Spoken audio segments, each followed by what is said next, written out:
Si vous atteignez pas vos objectifs, c'est peut-être parce que vous prenez votre peur pour de l'intuition.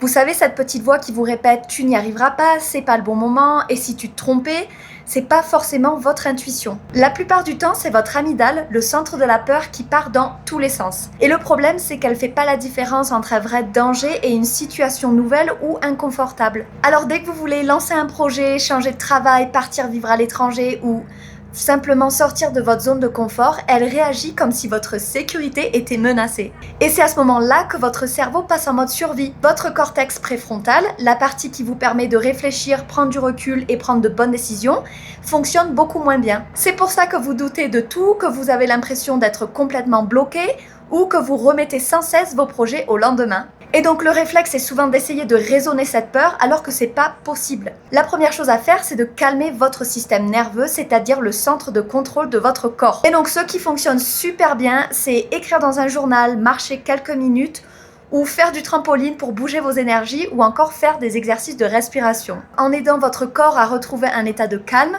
vous lui faites comprendre qu'il n'y a absolument pas de danger immédiat, vous retrouvez de la clarté pour prendre des décisions qui correspondent réellement à ce que vous voulez vraiment.